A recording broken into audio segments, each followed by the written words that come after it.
Hello বন্ধুরা, তো যারা নতুন মিস্ত্রির লাইন নিতে যাচ্ছ যে টাইলস ফ্লোর কীভাবে বসাতে হয়, তো তাদের জন্য এই ভিডিওটা। তো আপনারা এইভাবে বসাবেন, তাহলে টাইলসের কোনো জায়গায় সাউন্ড দেবে না। হ্যাঁ, তো প্রথমে আপনারা কি করবেন, সুন্দর করে বালিটা ভেঙে নেবে।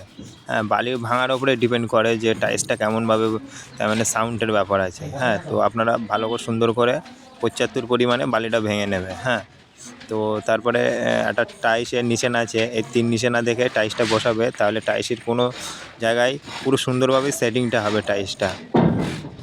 আর যখনই ঠুকবে এরকম সাইড দিয়ে বালি কেটে নিয়ে নেবে, তাহলে বালি যদি একটু বেশি ভাঙা হয়ে যায় তাহলে সাইড দিয়ে বেরিয়ে যাবে। তো সুন্দর করে এইভাবে টাইলসটা ঠুকে সেটিং করে নিতে হবে। তো ভিডিওটি পুরো দেখুন, বুঝতে পারবে তাহলে।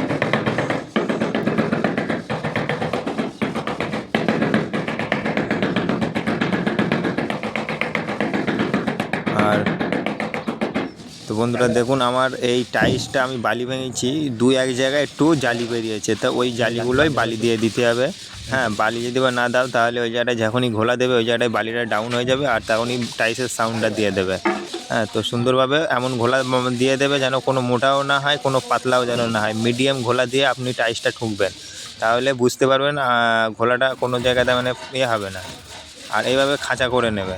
খাঁচা করলে যে জায়গাটায় বালি ডাউন হয়ে আছে ওই জায়গাটায় যখনই ঠুকবে বালিটা চারিদিকে হয়ে যাবে, তাহলে আপনার কোনো টাইলসের সাউন্ড দেবে না। হ্যাঁ, তো আমি এই কাজটি করেছি, আর আপনাদেরও দেখাবো যে আমার কোনো জায়গায় যদি ফাঁপা বেরোয় তাহলে আপনারা কমেন্ট করবেন, আমি টাইলসটি ঠুকে নেক্সট ভিডিওয়ে আপনাদেরকে দেখাবো।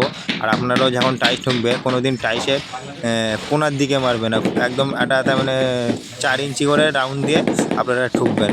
কোনায় মারলে ওই জায়গাটায় বালি ডাউন হয়ে গেলেই সাউন্ড দিয়ে দেবে টাইলসের। আর ভিডিওটি 75 পরিমাণে শেয়ার করে লাইক